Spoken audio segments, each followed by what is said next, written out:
दोस्तों global oil market में एक बहुत बड़ा जियोपॉलिटिकल शिफ्ट आ चुका है। ब्रेंट क्रूड $100 पर बैरल टच करने की कोशिश कर रहा है और इस एनर्जी क्राइसिस के पीछे एक ऐसी अंडरग्राउंड स्ट्रेटजी चल रही है जो पूरे मिडिल ईस्ट का मैप बदल देगी। कल रात मैं रेडिट और एक्स पर स्क्रॉल कर रहा था और वहां पर इन्वेस्टर्स का पैनिक लेवल नेक्स्ट लेवल पे पहुंच चुका है। एक्स पर एक पोस्ट वायरल हो रहा है जिसमें लिखा है, Saudi thought they built the perfect escape pipeline but they just walked straight into a Red Sea trap.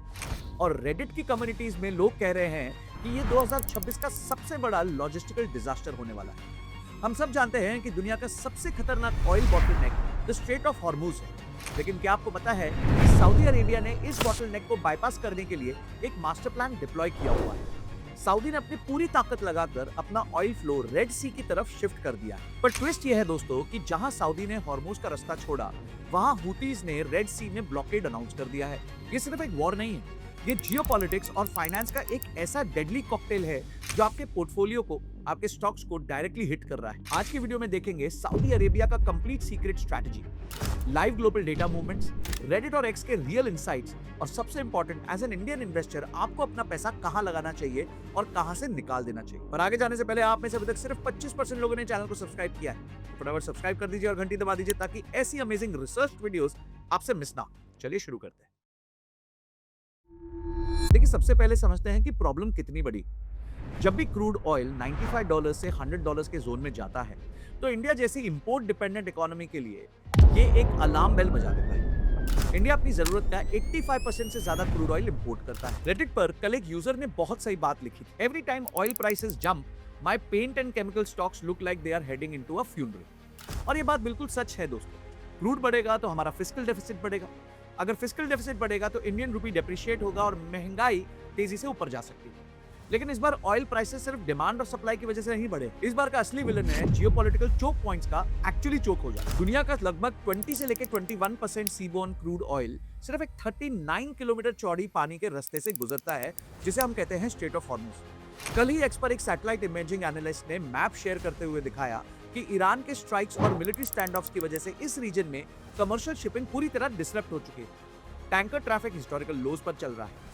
अब आप सोचिए, अगर सऊदी अरेबिया, इराक, कुवैत और यूएई का तेल यहां से निकल ही नहीं पाएगा तो दुनिया में तेल की हाहाकार मच जाएगी। इसी खतरे को पहले से भांपकर सऊदी अरेबिया ने एक बहुत बड़ा मास्टर स्ट्रोक खेला। इस स्ट्रैटेजी का नाम है the east west crude oil pipeline, जिसे इंडस्ट्री में पेट्रोलाइन भी कहते हैं। रेडिट पे एक बड़ा इंटरेस्टिंग थ्रेड मुझे मिला जहां एक स्ट्रक्चरल इंजीनियर ने लिखा था, people do not realize that this pipeline is by far the largest oil pipeline in the world in terms of distance and amount of crude moved, 7 million barrels per day.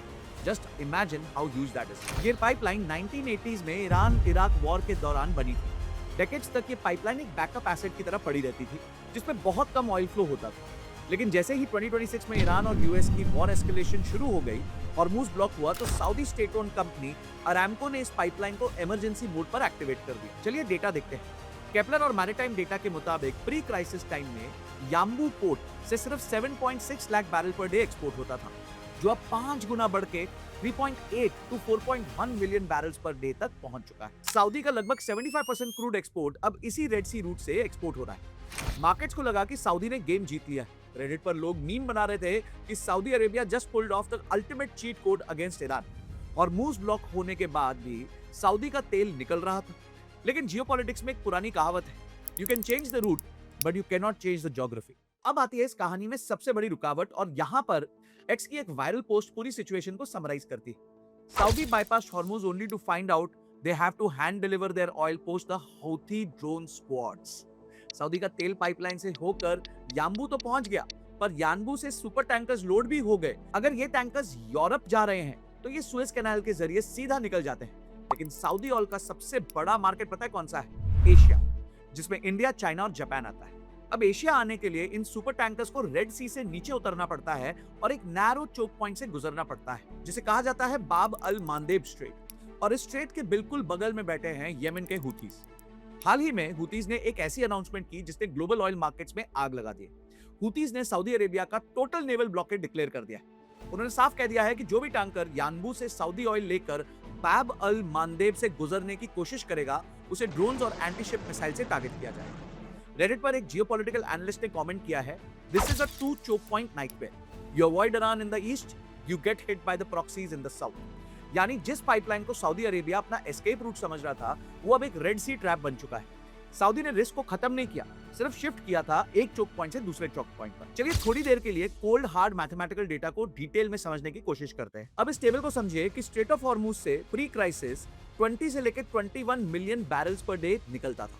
सोचिए इतना बड़ा number था, जो अब करीबन 8 million barrel per day से भी कम हो चुका है, यानी 60% गिरावट आ चुकी है। सऊदी पेट्रोलाइन फ्लो जब सब कुछ ठीक चल रहा था, उस टाइम पे 1.5 million to 2 million barrel per day था, जो अब बढ़ के 7 मिलियन बैरल पर डे हो चुका है। क्यों? क्योंकि उनको रेड सी के थ्रू जाना था। थर्ड, यानबू पोर्ट एक्सपोर्ट, जो पहले pre crisis scenario 7.6 lakh barrel per day था, वो अब करीबन 4 मिलियन बैरल पर डे हो गया। क्यों? अगेन उनको बाईपास करना है।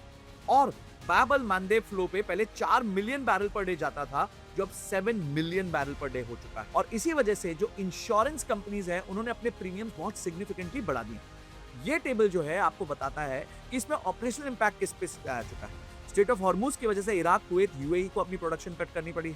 सऊदी पेट्रोलाइन की वजह से हैवी मैकेनिकल स्ट्रेन आ गया, क्योंकि पाइपलाइन अपने 100% कैपेसिटी के ऊपर चल रही है इस टाइम। अगर हुतीज इस ब्लॉकेट को स्ट्रिक्टली इन्फोर्स करते हैं, तो शिप्स के पास सिर्फ एक ही ऑप्शन बचेगा, अफ्रीका के केप ऑफ गुड होप से घूमकर जाना। एक्स पर एक मैरीटाइम ट्रैकिंग अकाउंट ने दिखाया कि 2 बड़े सऊदी टैंकर्स ने कल ही रेड सी में यू टर्न ले लिया।